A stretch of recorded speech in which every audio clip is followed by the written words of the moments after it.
Kali ini kita akan ngebahas film Final Destination yang surprisingly kemarin ketika gue nonton film yang satu ini ternyata banyak banget penontonnya, dan itu di Studio 1 ya. Studio 1 yang kapasitasnya banyak banget. Dan anyway, for your info, gue nonton film ini di Dolby Atmos. Jadi di Studio 1 dan Dolby Atmos gitu. Ini suatu pengalaman yang gue nggak sempet nonton di versi IMAX-nya ya, karena ya agak jauh sih ya, agak effort sih sebenarnya ya kalau mau nonton IMAX. Tapi anyway, ketika gue nonton film ini di format Dolby Atmos, ini menurut gue pengalaman yang cukup menegangkan, cukup exciting. Dan waktu gue nonton film yang satu ini, studionya itu full banget. Jadi gue nonton itu di row terdepan ya, terdepan tuh ketiga. Jadi terdepan ketiga, bisa kalian bayangin dengan kondisi di belakang itu tuh penonton udah full banget gitu. Jadi untuk sebuah franchise yang usianya tuh 20 tahun guys, 25 tahun bahkan 25 tahun dari film pertamanya di tahun 2000 gitu ya. Tapi gue yakin sih yang penonton film Final Destination tuh pasti kalau seusia gue ya pasti nontonnya di rumah gitu ya. Nonton di bioskop pun itu udah 14 tahun yang lalu kalau nggak salah ya, film yang kelima. Film kelima ya. Ini film berapa sih? Film ke-6 ya, benar. Cukup menarik gimana film ini tuh membawakan sesuatu yang cukup berbeda gitu ya dari film-film pertama sampai kelimanya. Kenapa kok bisa berbeda? Ini nih, menariknya di sini nih. Oke, tapi sebelum kita bahas Final Destination, gue ketika beberapa minggu ini gue nonton bioskop, dan bioskop itu banyak banget penontonnya, rame banget, Jumbo rame, Final Destination rame, minggu depan masih ada Mission Impossible yang possible bakal rame gitu, impossible kalau nggak rame gitu ya. Menurut gue bakal rame juga tuh. Selalu amazed gitu ya ketika bioskop itu rame gitu. Gue tuh ngerasa ada sesuatu hal yang menyenangkan gitu. Jadi ketika gue nonton bioskop dan bioskop sepi itu rasanya kayak ya gitu. Tapi kalau misalnya bioskop itu rame gitu ya, terus banyak orang yang menyaksikan film dari mulai anak-anak sampai remaja, sampai dewasa, sampai orang-orang tua gitu. Ini menurut gue pengalaman yang menarik. Tapi sesuai umur ya guys. Kalau Jumbo memang untuk film anak-anak gitu ya. Untuk audiens anak-anak diperbolehkan karena semua umur gitu ya. Itu tadi ya. Jadi itu poin pertama yang mau gue sampein ketika gue nonton film ini tuh Final Destination ya. Apalagi sangat cocok banget dinikmati bareng-bareng ketika audiensnya itu saling berteriak, saling ketawa, terus audiens yang reaktif semacam ini tuh bikin senang gitu, bikin gembira gitu, bahwa kita tuh nggak sendirian gitu. Kita menyaksikan keriangan ini, kita menonton layar yang sama, kita menonton gambar yang sama, action yang sama, orang yang dibunuh kita lihat sama gitu ya. Such a cinematic experience yang sangat luar biasa sih menurut gue gitu. Dan di film Final Destination kali ini experience itu tersampaikan gitu. Jadi menurut gue kalau kalian mau nonton film Final Destination ini, gas nonton, tapi usahakan kalian ngajak teman-teman kalian atau seenggaknya cari bioskop yang banyak penontonnya gitu ya. Biasanya di showtime yang menghindari jam kantor gitu ya misalnya. Oke. Enough talking about studio atau bioskop yang sedang rame gitu ya. Sekarang kita mau ngomongin soal Final Destination yang udah ditunggu-tungguin banyak orang gitu ya. Ketika gue melihat berbagai macam promo yang dilakukan tim promonya film Final Destination ini cukup menarik gitu ya. Banyak kan, kalian bisa ngelihat sendiri kan ada promonya tuh yang di 4DX gitu ya. Gimana kalau kalian nonton film ini di 4DX bakal disiksa kayak gimana gitu. Itu tuh lucu banget dan menarik gitu, menarik. Terus juga ada di jalan tol atau di jalan mana gitu ya, ada kayak semacam gambar kayu gitu, terus waktu itu dia ngangkut kayu gelondongan juga. Dan itu kan ini mengingatkan kita kembali atas trauma-trauma yang dibikin oleh film Final Destination gitu loh. Jadi again, ini udah berapa banyak orang yang trauma ngelihat truk trailer bawa kayu gelondongan di jalan tol gitu karena film brengsek satu ini gitu loh. Ini mengerikan sekali gitu. Dan ya ini adalah salah satu film yang promonya menurut gue cukup brilian gitu ya, cukup membangkitkan orang untuk kembali menonton film Final Destination lagi gitu. Belum lagi juga ditambah lagi dengan skor dari Rotten Tomatoes film ini yang ketika pertama kali muncul di publik gitu ya, dengan skor yang 92%. jujur aja untuk sebuah film franchise, film ke-6 ya kan, dapat skor 92 untuk audience audience reaction pertama kali. Ini menurut gue adalah salah satu film yang cukup mengejutkan. Ya gimana nggak mengejutkan coba, 92% loh untuk sebuah film yang udah udah di recycle, bisa dibilang recycle gak ya? Maksudnya film ini tuh udah menyentuh film ke-6-nya dan masih mendapatkan reaksi yang begitu solid di Rotten Tomatoes. Menurut gue adalah satu hal yang bikin gue tergerak untuk menonton film ini gitu. Jadi ya gimana coba gue gak excited untuk nonton film yang satu ini gitu. Dan mungkin banyak teman-teman dari kalian yang nonton film Final Destination karena ya tergugah dengan review-review di media sosial dan juga materi-materi promonya yang cukup menggairahkan gitu ya. Dalam arti menggairahkan untuk menonton gitu ya. Salah satu hal yang menarik di film ini adalah openingnya gitu ya. Seperti halnya franchise film-film sebelumnya dari Final Destination gitu ya, dibuka dengan adegan kecelakaan yang melibatkan karakter utamanya, kemudian karakter utamanya bangkit dari vision itu, dari penglihatan itu, dan kemudian mengabarkan ke orang-orang bahwa ada sesuatu yang salah nih, bakal ada bencana yang besar nih yang menimpa gitu ya. Nah tapi di sini di film yang satu ini tuh ada sedikit perubahan, dan perubahannya menurut gue ini cukup kreatif ya. Jadi ketika di reveal bahwa yang ternyata mengalami penglihatan itu adalah cucu dari seorang nenek. Nah ini nih cukup menarik gitu, makanya penonton di sebelah gue sampai bilang, lah orangnya kok beda gitu ya. Nah ini menariknya di sini gitu. Yang selain itu gue bakal bahas adalah gimana film ini tuh bisa banget memainkan ekspektasi penonton ya. Nanti gue bahas dari segi ceritanya gitu. Tapi anyway, dari sequence awal aja gitu ya, sequence pembukanya aja, film ini udah bisa memainkan ekspektasi penonton, dan itu menurut gue cukup cerdas gitu ya, cukup works gitu di sebagian banyak orang yang udah ngikutin 1-5-nya gitu.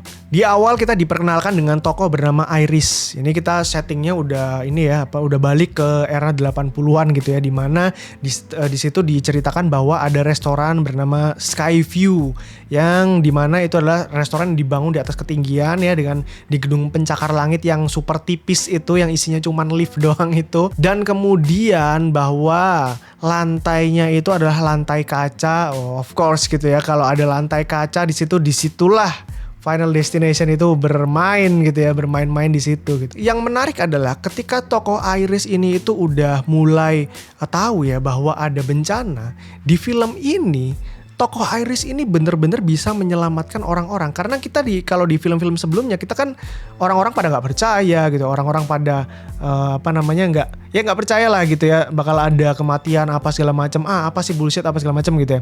Tapi di film yang satu ini diperlihatkan bahwa tokoh Iris ini bisa menyelamatkan ratusan nyawa orang. Kematian gitu ya, itu kan nggak suka gitu ya, dipermainkan semacam ini, dan itulah yang akan menyebabkan kematian beruntun dari orang-orang yang telah gagal gitu ya, telah gagal dimatikan oleh kematian itu, dan akhirnya kematian itulah yang menjemput para korban-korban selanjutnya, dan dimulailah cerita itu gitu, dimana ternyata cucunya yang bermimpi gitu bahwa ada kejadian di masa lalu yang melibatkan neneknya gitu. Ketika dia mencari tahu alamat rumah neneknya apa segala macam, ternyata ia mendapati bahwasannya neneknya ini hidup atau tinggal di wilayah hutan yang terisolasi, dan dia kemudian punya rumah sendiri. Terus habis itu dia juga terisolasi dengan tetangganya, bahkan nggak punya tetangga gitu ya, bahkan rumahnya tuh dikelilingi pagar besi apa segala macam yang mengisolasi dirinya dari lingkungan sekitarnya, agar tujuannya adalah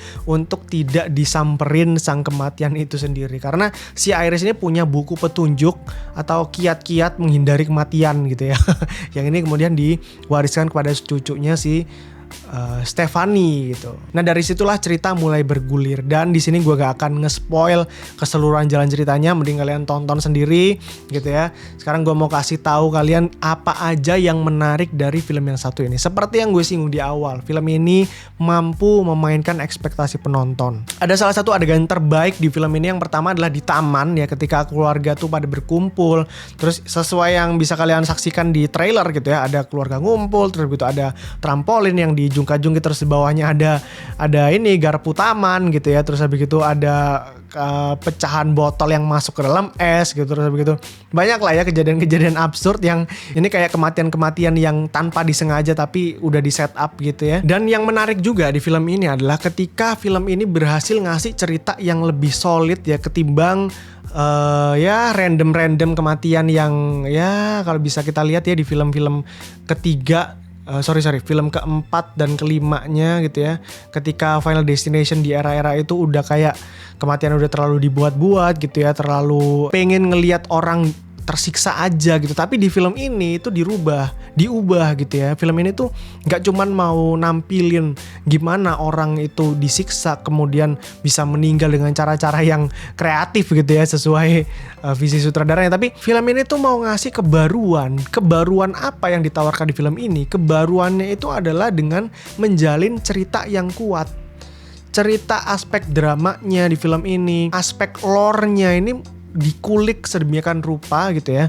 Menurut gue ini sangat kuat. Yang menarik dari film ini adalah gimana film ini tuh mau bercerita gitu, bahwa ceritanya itu digali dengan baik, lore-nya ini juga digali dengan cukup solid gitu ya. Ini tuh sesuai dengan subjudulnya gitu ya, Bloodlines gitu ya. Nah ini tuh nggak hanya sampai pada subjudulnya aja, tapi ini yang membawa ya, ini tuh yang ngebawa temanya sampai ke akhir film. Dan ini menurut gue adalah usaha yang bagus, usaha yang brilian dari sang sutradara, dari sang filmmaker untuk mengembangkan lore yang menurut gue ini cukup potensial gitu ya, dan cukup ngebawa film ini menampilkan sesuatu yang berbeda gitu. Bahwa Final Destination itu bukan hanya soal kematian yang random, tapi ada sebabnya dan ada asal muasalnya yang ternyata ini jadi bisa bikin film-film Final Destination dari yang pertama sampai kelima itu jadi make sense gitu. Oh ternyata kalau misalnya mau dikait-kaitin ternyata teorinya seperti itu gitu ya. Terus yang gue suka adalah gimana film ini tuh kayak semacam mau memparodikan film-film Final Destination sebelumnya gitu. Kita kan udah familiar banget ya sama gimana cara kematian film ini tuh terjadi gitu, sama film-film Final Destination sebelumnya yang terjadi gitu. Gimana kematian itu merenggut karakternya. Nah di sini tuh kayak semacam di mocking gitu. Jadi kayak apa ya? Ya kayak semacam parodi gitu. Final Destination kali ini tuh kayak semacam nge-mocking film-film Final Destination yang sebelumnya gitu. Nah ini nih yang kemudian dimainin sama filmmakernya supaya penonton tuh nggak terjebak di template kematian di film-film sebelumnya. Ini menarik banget sih menurut gue. Ngomongin soal adegan yang terbaik, ada salah satu adegan yang menurut gue cukup oke gitu ya, ketika di rumah sakit. Dimana ini tuh menurut gue adegan yang sangat kreatif ya, dari segi eksekusi kematiannya, terus gimana filmmaker itu ngasih pace yang pas gitu ya. Bisa gue bilang ini adalah salah satu adegan di film Final Destination yang punya tense yang sangat solid. Gimana filmmaker itu ngebangun tensi adegan itu bener-bener dipikirin secara matang-matang. Lagi-lagi ekspektasi penonton tuh diputar-putar gitu ya, dibalik-balik, diputar-putar, dipermainkan lah istilahnya ya. Istilahnya itu kayak dipermainkan gitu. Penonton tuh nggak dibikin kayak semacam nggak sadar.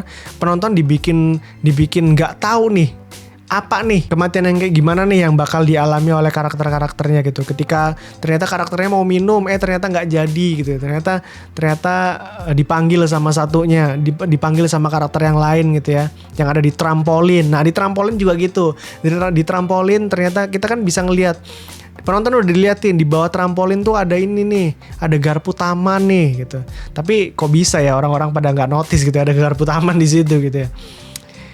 Ya udahlah, Final Destination mau apa lo gitu. Mempermainkan ekspektasi penonton ini juga terjadi saat adegan atau sequence-nya Eric gitu ya. Pas toko tatonya itu terbakar ya, ternyata Ericnya masih hidup. Ternyata kematian tidak bisa merenggut jiwanya kan gitu. Ini menurut gue cukup menarik gitu ya. Lagi-lagi penonton diambil ekspektasinya, diputar balikin. Nonton film ini tuh bener-bener mix feeling banget guys. Kalian tuh bakal dibikin ketawa, kalian dibikin histeris, kalian dibikin takut, dibikin was-was. Tapi di sisi lain kalian juga bakal dibawa untuk berefleksi gitu ya, ke dalam diri kalian sendiri untuk memahami gimana sih kematian itu gitu ya.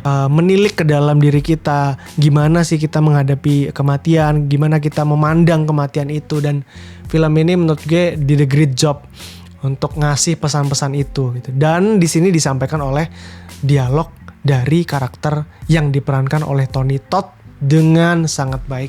dan menurut gue adalah salah satu penampilan cameo terbaik yang pernah gue tonton di suatu film gitu ya. Oke, itu tadi yang gue bahas tentang apa-apa yang gue suka dari film yang satu ini. Nah, yang gue kurang suka dari film ini adalah gimana CGI di film ini di awal film gitu ya. Yang ini kan gue nonton di depan banget nih, jadi kelihatan banget nih kualitas gambarnya. CGI di film ini tuh menurut gue masih tolerable, masih bisa ditonton gitu ya. Tapi at some point gitu ya, kok agak cukup distraktif gitu. Kalau kita bisa ngelihat film-film Final Destination sebelumnya, kan ada gabungan antara CGI dan juga practical effect gitu ya, yang bisa dimanfaatkan dengan baik. Tapi di film yang satu ini menurut gue CGI bahkan di awal film itu menurut gue cukup terlalu banyak, dan ya mungkin bagi beberapa penonton bakal cukup mengganggu gitu ya kenikmatan filmnya gitu, menonton filmnya. Tapi dalam batas wajar sih menurut gue, dalam batas yang ya menurut gue kalau misalnya kalian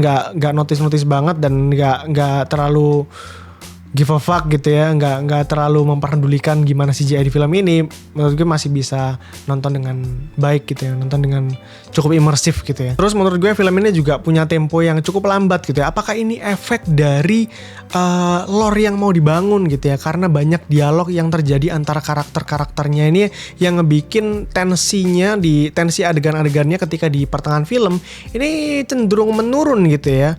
Nggak tahu ya apakah ini cuman gue aja yang ngerasa atau kalian juga ngerasain hal itu, karena menurut gue ketika nonton film ini di babak pertengahan film ini, oke lah mungkin ini efek dari ketika kita nonton film Final Destination, harapan kita atau ekspektasi kita adalah kita disajikan oleh beberapa atau banyak adegan-adegan kematian yang begitu kreatif, yang begitu ya brutal gitulah ya.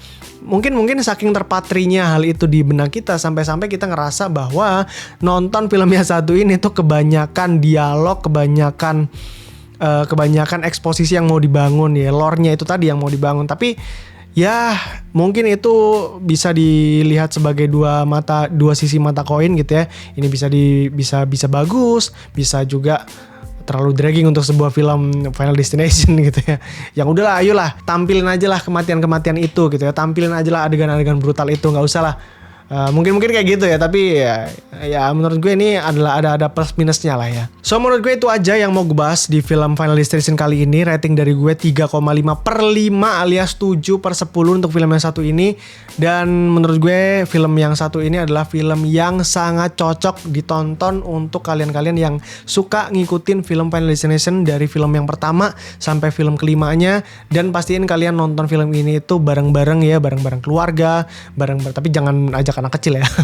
Ajak yang udah cukup umur aja, 17 plus kalau nggak salah ya, 17 plus ya rating film ini ya, atau 21 kurang tahu, 17 kayaknya. Film ini adalah film yang cocok untuk disaksikan bareng-bareng, rame-rame gitu ya, seru banget pokoknya nonton film yang satu ini. Bisa dibuat untuk stress relief juga gitu ya, kalian bakal terhibur lah dengan adanya kematian-kematian yang cukup kreatif di film yang satu ini. Terus juga selain adegan-adegannya itu, kita juga disajikan dengan refleksi tentang kematian ya. Ini mungkin terdengar agak aneh, tapi kok bisa gitu ya film Final Destination gitu ya ngasih experience yang dalam tanda kutip se-spiritual itu. Tapi again, film Final Destination yang ke-6 ini adalah film yang memorable dan salah satu yang cukup terbaik gitu ya di seri-seri Final Destination yang lain, dari film pertama sampai ke film ke-6-nya yang kali ini. So itu aja review dari gue. Menurut kalian gimana film yang satu ini gitu ya, kalian udah nonton apa belum? Kalau udah, gimana menurut kalian film yang satu ini? Dan kalau bisa belum, menurut gue kalian harus nonton dan segerakan menonton film yang satu ini. Dan juga gimana menurut kalian yang udah nonton, experience apa atau adegan mana yang menurut kalian memorable untuk film yang satu ini. So itu aja dari gue, sampai ketemu di review film selanjutnya. Bye.